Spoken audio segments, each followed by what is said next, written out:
नमस्कार भक्तों, आज मैं जो आपको कहानी सुनाने जा रही हूँ वो है द्रौपदी के उस दर्द की जिसे सुनकर आपका दिल भी रो उठेगा। एक ऐसी नारी जिसने कभी किसी का बुरा नहीं किया, फिर भी उसे अपमान, दर्द और बिछड़ने की सजा मिली। क्या सच में भगवान अपने भक्तों को इतना कष्ट देते हैं या इसके पीछे छुपा था कोई गहरा रहस्य? आज आप जानेंगे। द्रौपदी ने कृष्ण से पूछा, मेरे साथ ऐसा क्यों हुआ, और उन्हें कृष्ण ने क्या उत्तर दिया। भक्तों, महाभारत का महान युद्ध समाप्त हो चुका था। वह युद्ध जिसने न केवल हस्तिनापुर की धरती को रक्त से लाल कर दिया, बल्कि अनगिनत रिश्तों, सपनों और विश्वासों को भी तोड़ दिया।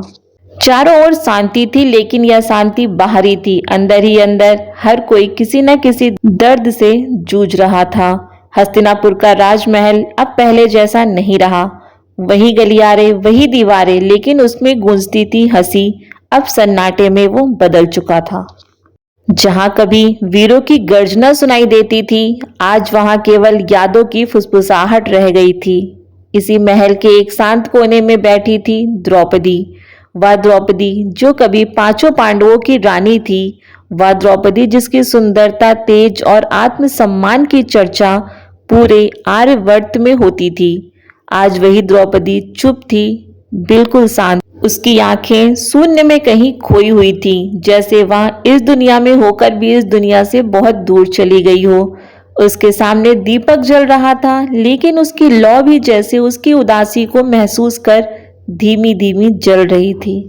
उनकी आंखों में आंसू थे, लेकिन यह सिर्फ आंसू नहीं थे, या उनके जीवन की हर पीड़ा का सार थे। उन्होंने बहुत कुछ खो दिया था, अपने अपनों को, अपने सपनों को, और सबसे ज्यादा अपने हृदय की शांति को। एक एक करके उनके जीवन के सारे सहारे उनसे छिन गए। उनके पांचों पुत्र, जो उनके जीवन की सबसे बड़ी खुशी थे, अब इस संसार में नहीं थे। उनकी मुस्कान, उनकी हंसी, सब कुछ जैसे समय के साथ कहीं खो गया हो। वो बार बार एक ही बात सोचती थी, क्या यही मेरा भाग्य था? मैंने ऐसा कौन सा अपराध किया जिससे मुझे इतना कष्ट सहना पड़ा? उनके मन में उठते ये सवाल उन्हें अंदर ही अंदर तोड़ रहे थे। उनके जीवन की सबसे बड़ी घटना, वह अपमान, वह चीरहरण का दृश्य आज भी उनकी आत्मा को झकझोर देता था। जब सभा में उन्हें खींचकर लाया गया, जब उनके सम्मान को लूटने की कोशिश की गई, वह क्षण, वह पीड़ा, वह अपमान, वह कभी नहीं भूल पाई। उस समय उन्होंने एक ही नाम पुकारा था, श्री कृष्ण। और उसी क्षण श्री कृष्ण ने उनकी लाज भी बचाई थी। लेकिन क्या उस एक चमत्कार ने उनके सारे घाव भर दिए थे? नहीं, उनके मन में आज भी कई सवाल थे। अगर कृष्ण मेरे साथ थे तो फिर मुझे इतना कष्ट क्यों सहना पड़ा? अगर वो सर्वशक्तिमान है तो उन्होंने मुझे पहले ही क्यों नहीं बचाया? आखिर क्यों मुझे अपमान का सामना करना पड़ा? क्यों मेरे बच्चों की मृत्यु हुई? क्यों मेरे जीवन में इतनी पीड़ा आई? इन सवालों का जवाब उन्हें कभी नहीं मिला। समय बीतता गया, युद्ध खत्म हो गया, अधर्म का अंत हो गया, लेकिन द्रौपदी के मन का युद्ध अभी भी जारी था। वह हर दिन खुद से लड़ती थी। हर रात उन्हें वही पुराने दृश्य याद आते थे। वो सभा, वो अपमान, वो चीखें, उनके बच्चे, और फिर उनकी आंखों से आंसू बहने लगते। एक दिन जब सूर्य अस्त होने वाला था, आसमान लाल रंग में रंगा हुआ था। द्रौपदी महल के एक कोने में अकेली बैठी थी और चारों ओर सिर्फ सन्नाटा था। हवा भी जैसे धीरे धीरे चल रही थी, जैसे वहां भी इस दुख को महसूस कर रही हो। तभी अचानक वहां एक हल्की सी दिव्य आभा फैलने लगी। वातावरण बदलने लगा, जैसे किसी अदृश्य शक्ति का आगमन हो रहा हो। द्रौपदी ने धीरे धीरे अपनी आंखें उठाईं और उनके सामने खड़े थे भगवान श्री कृष्ण। वही मधुर मुस्कान, वही शांत चेहरा, वही दिव्य आभा। उन्हें देखते ही द्रौपदी की आंखों से आंसुओं की धारा बह निकली। वह तुरंत उठी और श्री कृष्ण के चरणों में गिर पड़ी। उनका मन अब और बोझ नहीं सह पा रहा था। उन्होंने रोते हुए कहा, हे केशव, अब मुझसे ये दर्द सहा नहीं जाता। मैं थक चुकी हूँ अपने ही सवालों से। मुझे बताइए, आखिर मेरे साथ ऐसा क्यों हुआ? द्रौपदी की आवाज कांप रही थी। हर शब्द में दर्द था, हर आंसू में एक कहानी थी। मैंने हमेशा धर्म का साथ दिया, कभी किसी का बुरा भी नहीं किया, फिर भी मुझे इतना कष्ट क्यों मिला? क्यों मुझे इतना अपमान सहना पड़ा? क्यों मेरे बच्चों को मुझसे छीन लिया गया? क्यों मेरे जीवन में इतनी पीड़ा आई? क्या मैं इतनी बुरी थी? उनके ये शब्द सुनकर श्री कृष्ण शांत थे। उनके चेहरे पर वही मुस्कान थी, लेकिन उनकी आंखों में गहराई थी। उन्होंने धीरे से द्रौपदी को उठाया और पास बैठने का संकेत दिया। द्रौपदी उनके पास बैठ गई। उनका मन अब भी भारी था, लेकिन उन्हें विश्वास था कि आज उन्हें अपने हर सवाल का जवाब मिलेगा। हवा अब भी चल रही थी, लेकिन उसमें अब अलग सी शांति थी, जैसे प्रकृति भी इस संवाद को सुनना चाहती हो। श्री कृष्ण ने धीरे से कहा, द्रौपदी, तुम्हारे जीवन की कहानी केवल तुम्हारी नहीं है, यह पूरी मानवता के लिए एक संदेश है। द्रौपदी ने उनकी ओर देखा। उनकी आंखों में अब भी आंसू थे, लेकिन उसमें एक उम्मीद की किरण भी थी। आज उन्हें अपने हर दर्द का उत्तर मिलने वाला था। आज उनके हर कष्ट का रहस्य खुलने वाला था। और यहीं से शुरू होती है एक ऐसी सच्चाई जो हर इंसान के जीवन को बदल सकती है। द्रौपदी ने कहा, माधव, मैंने कभी किसी का बुरा नहीं किया और हमेशा धर्म का साथ दिया, फिर भी मुझे अपमान सहना पड़ा। भरी सभा में मुझे सबके सामने घसीटा गया, मेरे सम्मान को लूटने की कोशिश की गई। उनकी आंखों से आंसू रुकने का नाम नहीं ले रहे थे। और आप वहां थे, फिर भी आपने मुझे पहले क्यों नहीं बचाया? कुछ क्षणों के लिए यहाँ गहरा सन्नाटा छा गया। हवा भी जैसे अब थम गई। भगवान श्री कृष्ण शांत बैठे थे। उनके चेहरे पर वही दिव्य मुस्कान अभी भी थी, लेकिन उनकी आंखों में गहन करुणा थी। उन्होंने धीरे से कहा, द्रौपदी, तुम्हारा प्रश्न केवल तुम्हारा नहीं है, यह हर उस इंसान का प्रश्न है जो जीवन में दुखों से गुजरता है। द्रौपदी ने श्री कृष्ण की ओर देखा। उनके मन में अब भी पीड़ा थी, लेकिन साथ ही उत्तर पाने की तीव्र इच्छा भी। कृष्ण बोले, जब तुम्हें सभा में लाया गया तब तुमने सबसे पहले किसे पुकारा? द्रौपदी ने कुछ क्षण सोचा। मैंने अपने पतियों को देखा, भीष्म पितामह की ओर देखा और फिर द्रोणाचार्य की ओर देखा। उनकी आवाज धीमी हो गई। मैंने हर किसी से सहायता की आशा की, परंतु किसी ने मेरी सहायता नहीं की। कृष्ण ने धीरे से कहा, और मुझे कब पुकारा? द्रौपदी की आंखें झुक गईं। जब मेरे सारे सहारे टूट गए, जब मुझे समझ आ गया कि कोई भी मुझे नहीं बचाएगा, तब मैंने आपको पुकारा। श्री कृष्ण ने गंभीर स्वर में कहा, यही तुम्हारे प्रश्न का उत्तर है। द्रौपदी ने आश्चर्य से उनकी ओर देखा। मैं समझी नहीं प्रभु। कृष्ण बोले, जब तक तुम्हें अपने सहारों पर विश्वास था, तुमने मुझे पूरी तरह नहीं पुकारा, लेकिन जब तुमने सब कुछ छोड़कर केवल मुझ पर विश्वास किया, तब मैं तुरंत प्रकट हो गया। द्रौपदी के चेहरे पर धीरे धीरे समझ की झलक आने लगी, लेकिन उनके मन में अभी भी एक सवाल बाकी था, लेकिन प्रभु, मुझे इतना कष्ट क्यों सहना पड़ा? श्री कृष्ण ने गहरी सांस ली। द्रौपदी, जीवन में जो भी होता है वह बिना कारण नहीं होता। हर चीज का कोई ना कोई कारण जरूर होता है। तुम्हारा जीवन एक साधारण जीवन नहीं था, तुम्हें एक महान उद्देश्य के लिए चुना गया था। द्रौपदी ने पूछा, प्रभु, कैसा उद्देश्य? श्री कृष्ण बोले, अधर्म का अंत। जब जब पृथ्वी पर अधर्म बढ़ता है, तब उसे समाप्त करने के लिए कुछ विशेष आत्माओं को माध्यम बनाया जाता है। द्रौपदी, तुम वही माध्यम थी। द्रौपदी स्तब्ध रह गई। मैं? श्री कृष्ण ने सिर हिलाया। हाँ द्रौपदी, तुम्हारा अपमान ही महाभारत के युद्ध का कारण बना। अगर वह घटना नहीं होती तो अधर्म कभी नहीं होता। द्रौपदी की आंखों में आंसू फिर आ गए। तो क्या मेरे जीवन का दुख सिर्फ एक साधन था? श्री कृष्ण ने धीरे से कहा, नहीं, तुम्हारा दुख व्यर्थ नहीं था।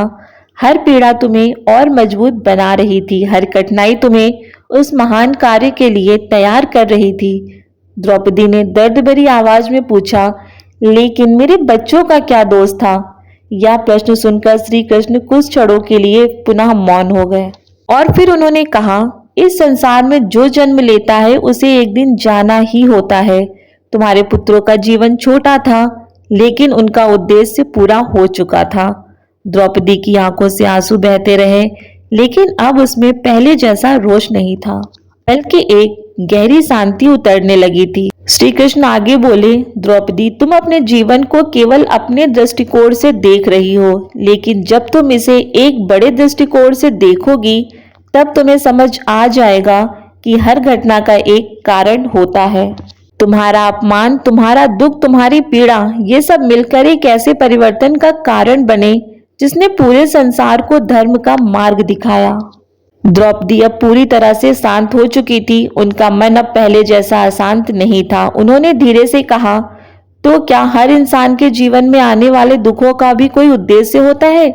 श्री कृष्ण मुस्काए, हाँ, हर दुख, हर परीक्षा हमें कुछ ना कुछ सिखाने के लिए ही आती है, परंतु हम उसे सजा समझ लेते हैं, जबकि वह एक अवसर होता है खुद को जानने का, खुद को मजबूत बनाने का। द्रौपदी ने पूछा, और अगर कोई इन दुखों से टूट जाए तो?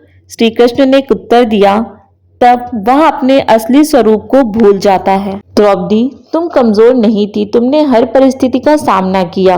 तुम इस युग की सबसे शक्तिशाली नारी थी। यह सुनकर द्रौपदी की आंखों में आत्मविश्वास लौट आया। उसने पहली बार मुस्कुराने की कोशिश की।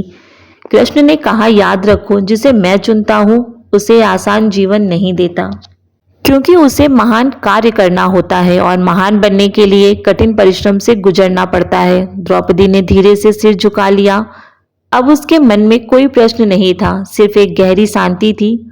उन्होंने श्री कृष्ण के चरणों में झुककर कहा, प्रभु, अब मैं समझ गई हूँ। मेरे जीवन का हर दुख, हर पीड़ा व्यर्थ नहीं था। आपने मुझे जो भी दिया उसके पीछे एक उद्देश्य था। श्री कृष्ण ने उनके सिर पर हाथ रखा।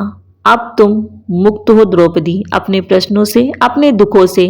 वातावरण में एक दिव्य शांति फैल गई, जैसे समय भी उस क्षण को महसूस कर रहा हो। द्रौपदी के चेहरे पर अब अलग ही तेज था। वह द्रौपदी थी, लेकिन वह अब पहले से कहीं अधिक मजबूत भी थी। उन्होंने अपने जीवन के हर दर्द को स्वीकार कर लिया और यही स्वीकार्यता उनकी सबसे बड़ी शक्ति बनी। इसके बाद श्री कृष्ण ने एक उपदेश दिया। उन्होंने कहा, जब भी आपको लगे कि आपके साथ गलत हो रहा है तो याद रखिए, हर कष्ट एक कारण से आता है, हर दर्द आपको मजबूत बनाने के लिए आता है, और जब आप पूरी श्रद्धा से भगवान पर विश्वास करते हो तो वह आपके जीवन में सही समय पर अवश्य प्रकट होते हैं। भक्तों, महल के उस शांत प्रांगण में अब अद्भुत परिवर्तन आ चुका था। कुछ ही समय में पहले जहां दर्द था, प्रश्न और बेचैनी का अंधकार था, अब वहां एक अनोखी शांति का प्रकाश फैलने लगा था। द्रौपदी का चेहरा अब बदल चुका था। उनकी आंखों में अब आंसू नहीं, बल्कि एक नई समझ, नई शक्ति दिखाई दे रही थी। लेकिन उनके मन में अभी भी एक छोटी सी जिज्ञासा बाकी थी। उन्होंने धीरे से कृष्ण से पूछा, प्रभु, अगर हर दुख का कारण होता है तो क्या इंसान उसे समझ पाता है? श्री कृष्ण मुस्कुराए, नहीं द्रौपदी, हर कोई उस सत्य को नहीं देख पाता, क्योंकि सत्य को देखने के लिए केवल आंखें नहीं, एक जागृत चेतना चाहिए। द्रौपदी ध्यान से उनकी बातें सुन रही थी। कृष्ण आगे बोले, मनुष्य अक्सर अपने दुखों में इतना उलझ जाता है कि वह उसके पीछे छिपे संदेश को समझ नहीं पाता। वो केवल ये सोचता है कि उसके साथ अन्याय हुआ है, लेकिन वो ये नहीं देखता कि वही परिस्थिति उसे कुछ सिखाने आई है। द्रौपदी ने धीरे से कहा, तो क्या हर दुख एक शिक्षा है? श्री कृष्ण बोले, हाँ, और जो व्यक्ति उस शिक्षा को समझ लेता है वह अपने जीवन में आगे बढ़ जाता है। लेकिन जो व्यक्ति केवल शिकायत करता है वो वहीं रुक जाता है। यह सुनकर द्रौपदी कुछ क्षणों के लिए पुनः मौन हो गई। उन्हें अपने जीवन के कई क्षण याद आने लगे। वह समय जब उन्होंने क्रोध में निर्णय लिया, वह क्षण जब उन्होंने बदला लेने की भावना रखी। उन्होंने धीरे से कहा, प्रभु, क्या मेरे अंदर भी कहीं न कहीं अहंकार था? श्री कृष्ण ने शांत स्वर में कहा, हर इंसान के अंदर थोड़ा बहुत अहंकार होता है, और कभी कभी वही अहंकार उसे ऐसी परिस्थिति में ले जाता है जहां उसे खुद को पहचानने का अवसर मिलता है। द्रौपदी ने सिर झुका लिया, तो क्या मेरे साथ जो हुआ वह मेरे कर्मों का परिणाम था? कृष्ण ने उत्तर दिया, केवल कर्मों का नहीं, बल्कि तुम्हारी आत्मा की यात्रा का एक हिस्सा भी था। द्रौपदी, आत्मा केवल एक जन्म में नहीं जीती, वह कई जन्मों से गुजरती है, और हर जन्म में वह कुछ सीखती है, कुछ अनुभव करती है। तुम्हारा यह जीवन तुम्हारी आत्मा की उस यात्रा का एक महत्वपूर्ण पड़ाव था। द्रौपदी अब पूरी तरह ध्यान में डूब चुकी थी। उसके भीतर एक गहरी शांति उतर रही थी। कृष्ण ने आगे कहा, याद रखो, भगवान कभी किसी के साथ अन्याय नहीं करते। जो भी होता है न्याय के अनुसार ही होता है, भले ही वह हमें तुरंत समझ ना आए। द्रौपदी ने फिर पूछा, और अगर कोई इस न्याय को स्वीकार ना कर पाए तो? कृष्ण बोले, तब वह दुख में ही जीता रहता है। स्वीकार करना मुक्ति का पहला कदम है। जब तुम अपने जीवन की हर घटना को स्वीकार कर लेते हो, तब तुम उससे ऊपर उठ जाते हो। द्रौपदी के चेहरे पर अब अलग ही चमक थी। उन्होंने कहा, प्रभु, अब मुझे समझ आ रहा है, मैं अपने दुखों से लड़ रही थी, उन्हें स्वीकार नहीं कर रही थी। श्री कृष्ण मुस्काए और अब द्रौपदी ने शांत स्वर में कहा, अब मैं उन्हें स्वीकार करती हूँ और उनसे सीखती हूँ। कुछ क्षणों के लिए वहां पूर्ण मौन छा गया, जैसे पूरा ब्रह्मांड उस परिवर्तन का साक्षी बन रहा हो। तभी हल्की सी हवा चली, दीपक की लौ थोड़ी तेज हो गई और वातावरण में एक दिव्य ऊर्जा फैल गई। श्री कृष्ण ने धीरे से कहा, द्रौपदी, अब तुम्हारा मन शांत हो चुका है, परंतु तुम्हारा कर्तव्य अभी समाप्त नहीं हुआ है। द्रौपदी ने आश्चर्य से पूछा, अब मुझे क्या करना है प्रभु? श्री कृष्ण बोले, अब तुम्हें अपने अनुभव से दूसरों को मार्ग दिखाना है। तुम्हारी कहानी केवल तुम्हारी नहीं, या उस व्यक्ति की कहानी है जो अपने दुखों में टूट जाता है। तुम्हें उन्हें यह सिखाना है कि दुख अंत नहीं, बल्कि एक नई शुरुआत है। द्रौपदी की आंखों में अब एक नई चमक थी। क्या मैं यह कर पाऊंगी? श्री कृष्ण ने दृढ़ स्वर में कहा, तुम पहले से ही बहुत कुछ सह चुकी हो, अब तुम्हारे अंदर कुछ भी असंभव नहीं है। तुम्हारी शक्ति, तुम्हारा धैर्य दूसरों के लिए प्रेरणा बनेगा। द्रौपदी ने हाथ जोड़कर कहा, प्रभु, अब मैं समझ गई हूँ। जीवन का उद्देश्य केवल सुख पाना नहीं है, बल्कि हर परिस्थिति में स्वयं को पहचानना है। श्री कृष्ण ने मुस्कुराते हुए कहा, यही सच्चा ज्ञान है। धीरे धीरे उनकी दिव्य आभा कम होने लगी, जैसे अब वो वहां से जाने वाले हों। द्रौपदी घबरा गई। प्रभु, क्या आप जा रहे हैं? कृष्ण ने कहा, मैं कभी जाता नहीं हूँ द्रौपदी, मैं हमेशा तुम्हारे साथ हूँ, बस तुम्हें महसूस करना होगा। यह कहकर वह धीरे धीरे अदृश्य हो गए। लेकिन इस बार द्रौपदी अकेली नहीं थी, क्योंकि अब उसके अंदर श्री कृष्ण का ज्ञान था, उसका विश्वास, उसकी शक्ति थी। द्रौपदी ने आकाश की ओर देखा, उसके चेहरे पर एक शांत मुस्कान थी। उन्होंने धीरे से कहा, धन्यवाद प्रभु। अब उनके जीवन में कोई शिकायत नहीं थी, कोई प्रश्न नहीं था, सिर्फ एक विश्वास था कि जो भी होगा वो सही होगा। और यही विश्वास उनकी सबसे बड़ी शक्ति बन गई। जब आपके जीवन में कुछ गलत लगता हो तो समझ लीजिए कि कुछ बहुत बड़ा और सही होने वाला है। ये दुख आपको तोड़ने नहीं, बल्कि आपको मजबूत बनाने आते हैं। और जब आप अपने दुखों को स्वीकार कर लेते हैं, तभी आप सच्ची शांति और सफलता को प्राप्त करते हैं। भक्तों, महाभारत की यह मार्मिक कथा द्रौपदी और कृष्ण के बीच हुए संवाद को दर्शाती है, जिसमें द्रौपदी अपने जीवन के कष्टों का कारण पूछती हैं। इस कहानी में भगवान श्री कृष्ण जीवन का वह गहरा सत्य बताते हैं, जिसे समझकर हर इंसान अपने दुखों से ऊपर उठ सकता है। इस कथा में आपने जाना जीवन के दुखों का असली कारण, भगवान की परीक्षा का रहस्य, कर्म और भाग्य का गहरा संबंध और जीवन को बदलने वाला आध्यात्मिक ज्ञान। अगर इस कहानी ने आपके दिल को छू लिया हो और आपको इसने जीवन में कुछ भी सिखाया हो, तो वीडियो को लाइक जरूर करें और अपने दोस्तों व परिवार के साथ इसे शेयर करें। ऐसी ही और धार्मिक प्रेरणादायक कहानियां सुनने के लिए हमारे चैनल को सब्सक्राइब करना ना भूलें और कमेंट में जरूर लिखें, जय श्री कृष्ण। आप वीडियो को देखते हैं लेकिन चैनल को सब्सक्राइब नहीं करते। अगर आपको हमारी ऐसी ही धार्मिक और भावनात्मक कहानियां पसंद आती हैं तो प्लीज चैनल को सब्सक्राइब जरूर कर लें, क्योंकि आपका सब्सक्राइब हमें और अच्छी कहानियां लाने की प्रेरणा देता है। ऐसी ही दिल को छू लेने वाली कहानियों के साथ हम फिर मिलेंगे एक नई कथा में। तब तक के लिए जय श्री कृष्ण।